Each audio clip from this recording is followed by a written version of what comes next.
I'm still always surprised when somebody tells me they cooked something from my book and, understanding what they need, what I need to do differently. Because when I did the book, it was an outpouring of my creativity. My name is Bethany Saltman, and I am an author and a best-selling book coach. And I'm Fran Hauser. I'm an author, a keynote speaker, and a publishing strategist.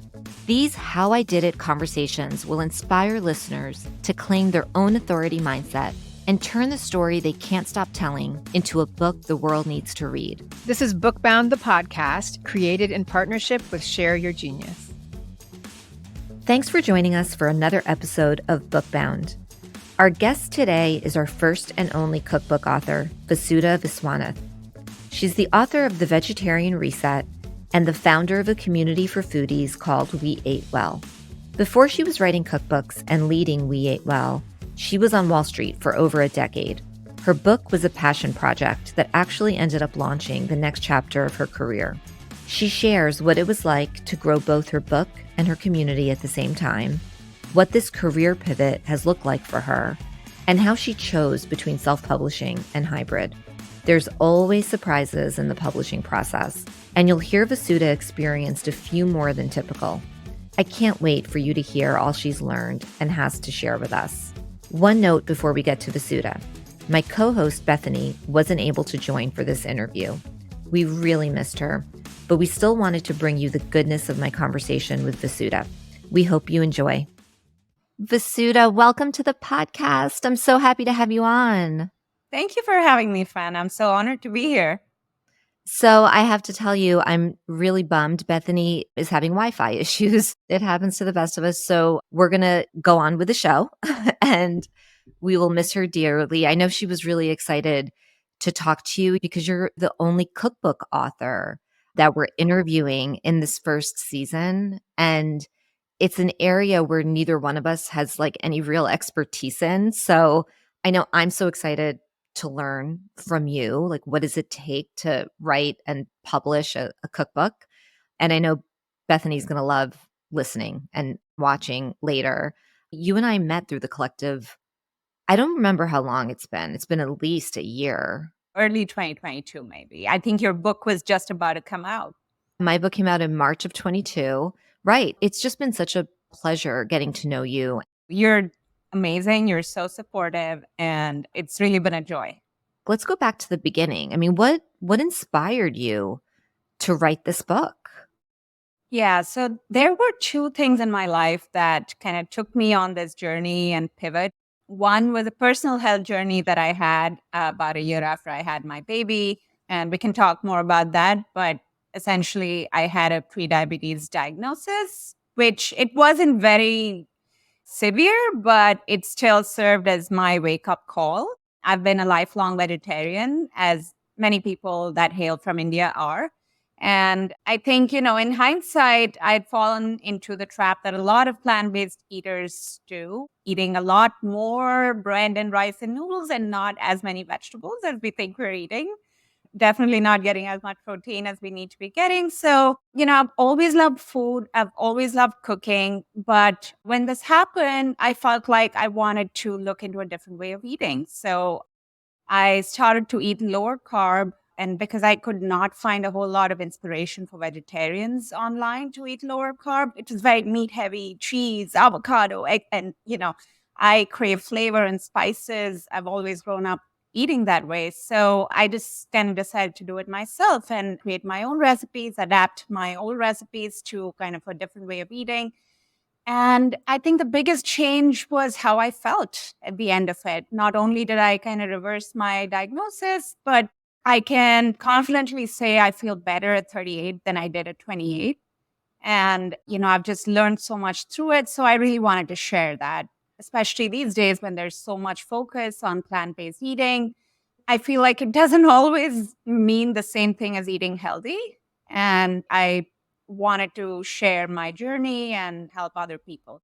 As you're coming up with these recipes, tell me about your process of actually like writing them down, of documenting them. Like, are you taking pictures of them?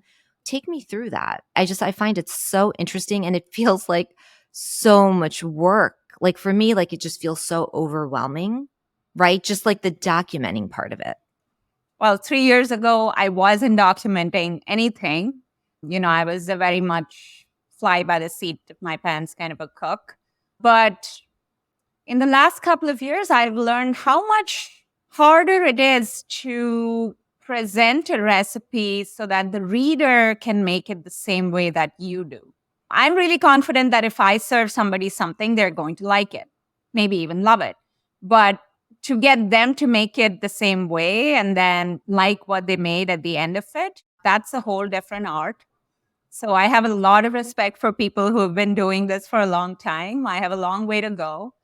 But, the way it works is usually, when I have some inspiration and I'm starting to test something out, I'll just make it like 1 or 2 times just for myself, for me and my husband, my family, whoever's visiting. And once I feel like the product is good, and while I'm doing that, the first couple of tries, I'll keep kind of noting down measurements because now I've become very finicky about measuring everything. I weigh everything. I like to have very precise measurements because I think it helps to get people to that same outcome in a much easier route. So I note it down and then I test a recipe maybe 3 to 5 times before I share it. And each time I'll be fine tuning something. Like I just put out a gluten-free Christmas fruit cake, the Claxton variety, but it's made of almond flour and it doesn't use any sweeteners in addition to the dried fruit that are usually sweetened themselves. So that went to 3 tries over Thanksgiving. And then I finally put it out last week. And for the book, I actually used recipe testers. So I had kind of an army of recipe testers, volunteer testers from around the world because I was part of this Facebook group at the time. We had, testers from Australia, UK, the US, India. It was great. And I love having home cooks be testers because, there's a higher bar, I feel like, because they're not always willing to go out and buy the exact same ingredient. They might use substitutions, they might have less time. So that was really helpful. And then I also realized that people have a life. They can't just keep testing new recipes. So I had to also hire, professional recipe testers that would give me kind of more informed feedback and make sure that they tested everything.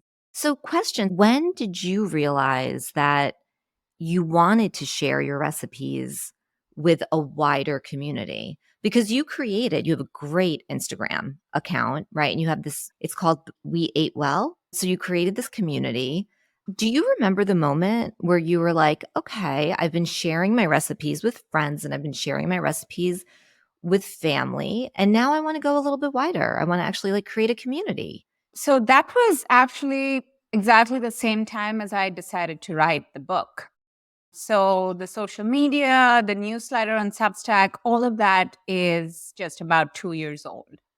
Before that, I've never really blogged, or I was always kind of the observer, the lurker on social media. I'm very private. I find it hard to share about my personal life. So I was on kind of a pivot from my career at the time. So in the past, just walking back a little bit, I worked on Wall Street for over a decade, most of it at a hedge fund doing business strategy. The firm was doing badly for a number of years, so my position was restructured along with the rest of the team.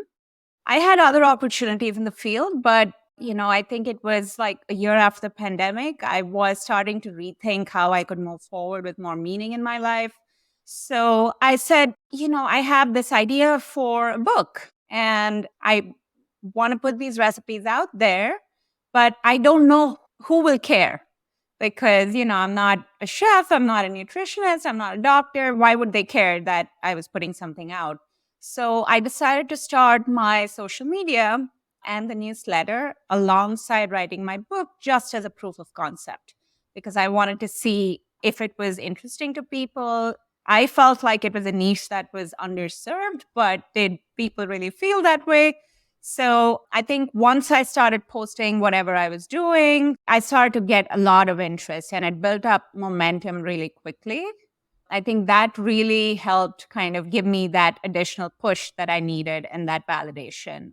And that confidence, right? I have to tell you, your digital presence feels so established to me. Like it was actually shocking to hear that it's only been 2 years. Like I thought you were going to say that you started doing this like 10 years ago and that the book just came along like a couple of years ago. So you're doing a great job. And I think it's established you as an authority in this space. It's a very niche space, but you have the credibility and you have a voice. And, I could see why that would give you the confidence then to say, okay, like I've created this community. I can do the cookbook now. It was almost like the book came before the community, because I've always enjoyed these strategic projects. And that was kind of my role previously as well. It was problem solving. There would be this vision, and I'd have to figure out how to get to it, or I would have to figure out what the vision should be, sell it, and then get to it. So I've enjoyed these big challenges. And when I decided to do the project, I immediately thought of a book rather than going a recipe at a time on social media because I wanted something bigger to work towards. It's amazing. I'm really shocked by that. Okay, so you have this idea for the book. Now, you're creating this community and social media presence. Tell me a little bit about your publishing journey now, right? Like, so literally, like, take me through from the second you decided, okay, I want to write this book. So did you start like doing research and looking at like different publishers, different like ways to publish your book? Take me through that. Yeah, I already had a cookbook collection. So I guess I vaguely knew who some of the publishers were, but I didn't know how to actually go about creating one. So there was just a lot of Googling because, my professional circle is nothing close to the field. I barely have any creatives at all in my professional circle. So I started with Googling, cold emailing, and I quickly discovered that there were two main ways that I could go about this process. I could go on the traditional path where I had to pitch an agent and then, write a proposal and then hopefully get signed on by a publisher and then kind of move forward. And the other one was self-publishing, where I could just kind of do it yourself kind of an approach. And I think these days there are a number of platforms that kind of allow you to do that. I did some research into Amazon KDP and Ingram Spark. I spent about a month or so weighing those options and talking to a couple of people. And I realized that the traditional path, it could take me years before I could even get started on this project because, I had no social media or platform or anything at the time. And, I don't know why anybody would sign me on or even an agent would take me on. I felt like it could be a really long time before I got to start the project. I was really obsessed with it at the time. And also, I didn't realize that this was going to become my second career. I thought this was going to be a short, like 3 to 6 month project, and then I would move on and get a real job in a different field. So I just wanted to knock it out. And I felt like the self publishing route, I would have more control over it. I wasn't really looking at hybrid publishing at the time. I looked at a couple of websites, they seemed a little scammy.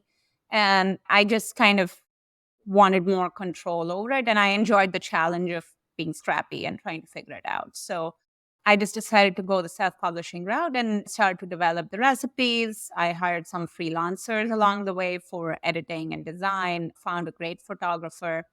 So I was about 9 to 10 months into the book, and it was at a pretty advanced stage when I finally met the Collective Book Studio.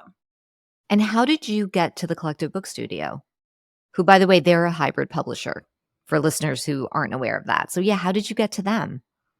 I was in a Facebook group that is actually run by a cookbook agent, Sally Eckes. I was asking people for recommendations for a publicist because I was almost ready to hit publish. The book was in its galleys, it was all formatted and everything.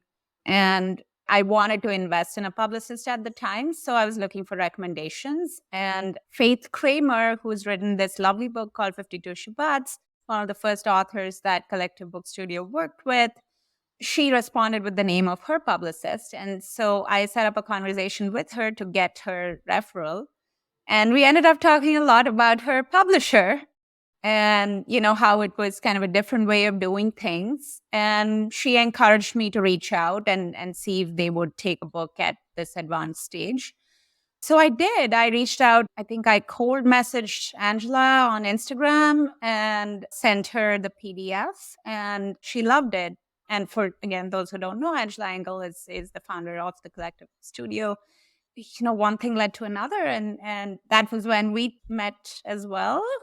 Fran was definitely one of the people that really helped me kind of see what the finish line could look like and decide that I really wanted this. So This is why I always say I feel like each book has its own path, you know? And even for me, like my first book, The Myth of the Nice Girl, was traditionally published. I had an agent, I went through the whole process, it was published by Houghton Mifflin Harcourt.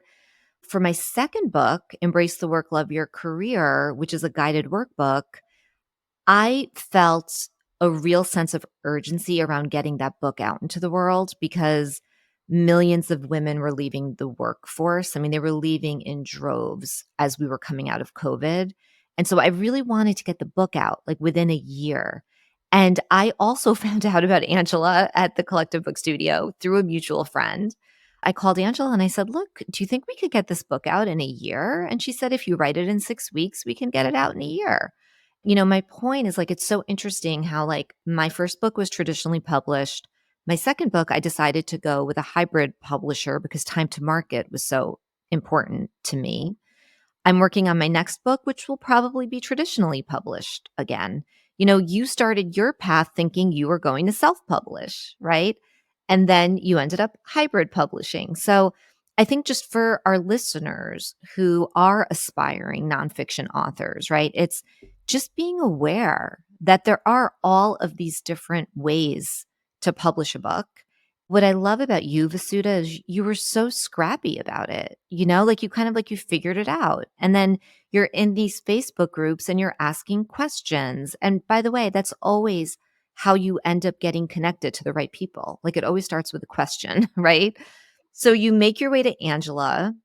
Angela asked me, right? She's like, "Oh, please talk to Vasudha. I love her book. I really want to publish her book." So we had a great conversation. I have to tell you, they did such a beautiful job with your book. This, I have to show it. I know if you're listening, you're not going to be able to see it. But if you're watching, I mean, look at this cover. It is just so stunning and so beautiful. And what's interesting too, as you said, is you were so far down the path. Like you were actually in galleys. I'm really curious about this. I don't think you and I have ever spoken about this. Was the galley accepted pretty much as is, or did Angela's team have suggested edits to the galley? it was pretty close to the final version. We did go through another round of edits, and they have an excellent cookbook editor with a lot of experience, Amy, and so she worked with me for another round. And she was kind enough to actually, because it was already in PDF form, right? You couldn't go into Microsoft Word and make revisions. So she worked on it with like paper and pen, like the printed version, and like we got that done in a couple of months. But there were some minor cosmetic changes to the inside, but it was pretty close to the final. I think the designer that I worked with, Liliana, she was wonderful. And she's actually working with the Collective Book Studio now because they really loved her work. So, design and all of that was great. AJ Hansen, who used to be with the Collective Book Studio, also really contributed towards ideas for the cover, because I think what we submitted, we felt like it didn't reflect the international or diversity of the book as much. So it had a single recipe on the cover, and then we kind of decided to have multiple pictures on the cover. So yeah, I think they made, a lot of really great value adds to the design. If I was willing to pay for the quality for self-publishing, I couldn't have gotten it. I really agree. Like when I work with clients on, and I help them think through like the self publishing versus the hybrid publishing, I do think that one of the biggest benefits of the hybrid publishing path is that if you have a book that's like highly visual, that's like very photo driven, or like my workbook that, we had so many illustrations in my book. If you're writing a, paperback that's black and white is fine, it's narrative, the cover obviously can be in color, but that's great. That's a great candidate for self publishing. But with cookbooks, with these workbooks, like I think hybrid, you're just not going to get the quality, right, with self-publishing. And the other thing too with hybrid publishing is you get the sales force, you get the distribution team that's selling the book into physical bookstores.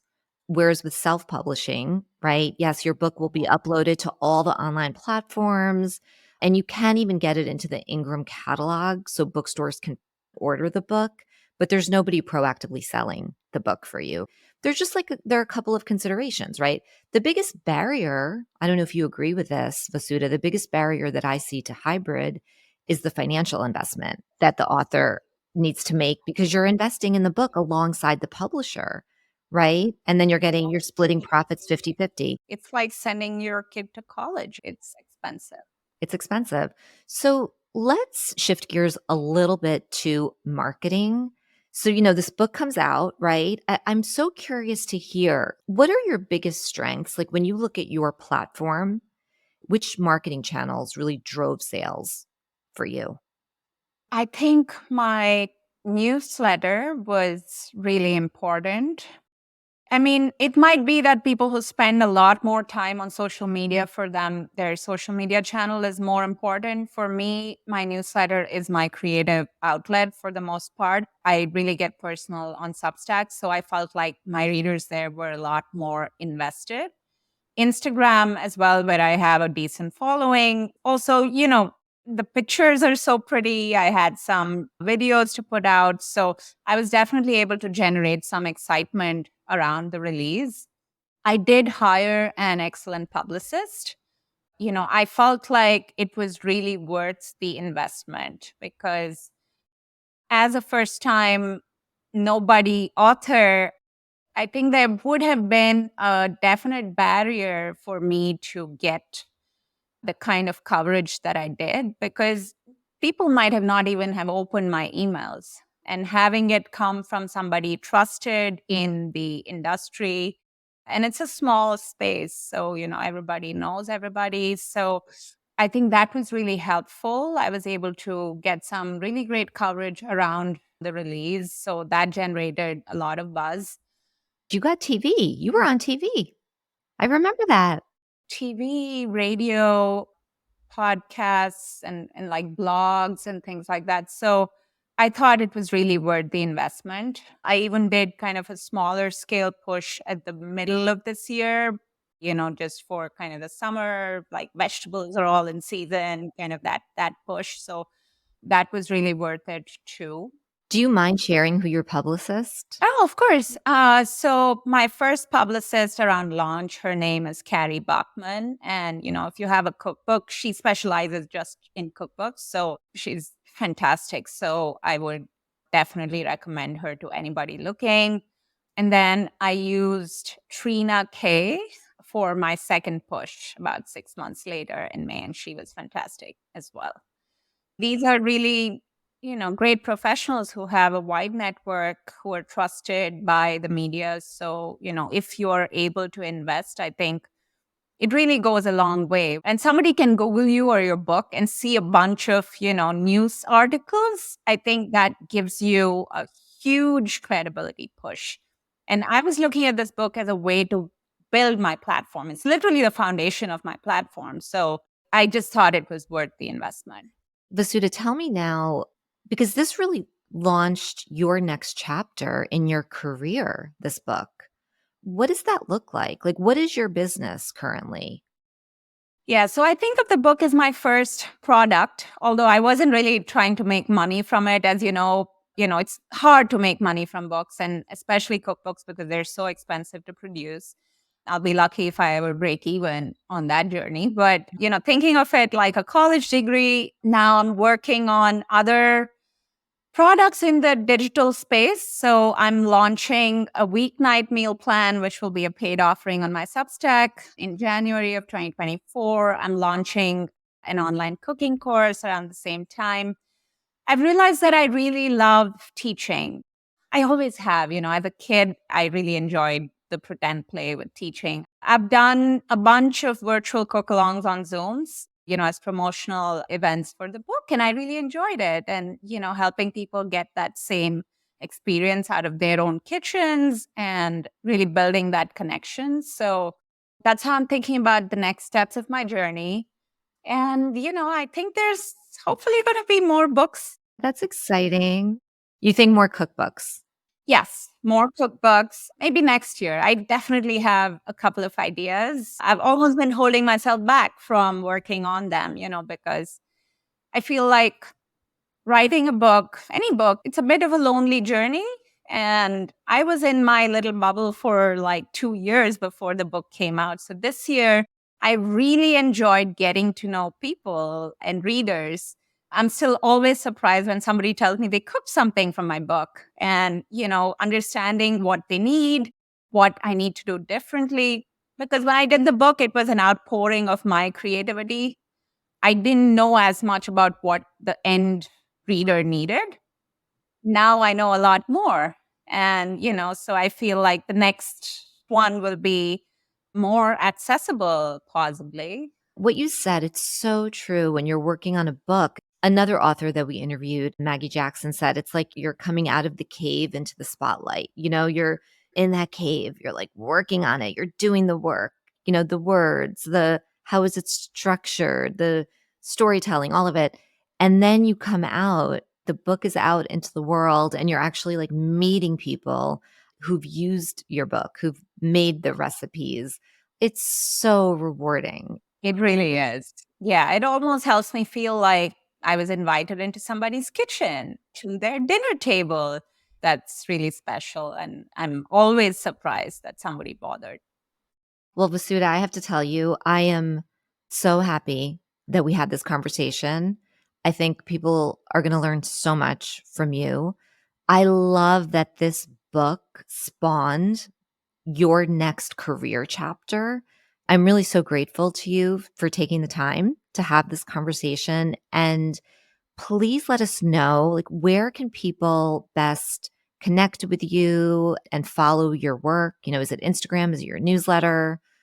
Yeah. So, first of all, thank you for having me on. It was such an honor. And I can't wait to listen to all the other episodes you have lined up for the first season. You can find me on Substack, is probably the best. My newsletter, which is on Substack, you can find it at v8well.com. That's V like vegetarian, 8 the number, WELL.com. And my handle on social media, predominantly Instagram and Facebook, is also V8well. Those are, all good ways to reach out to me. Amazing. Vasudha, thank you so much. Thank you. Thank you for joining us on Bookbound. If you like what you heard, please subscribe and rate and review us on your favorite podcast listening platform. Please visit us at bookboundpodcast.com for more on us and how we work with authors.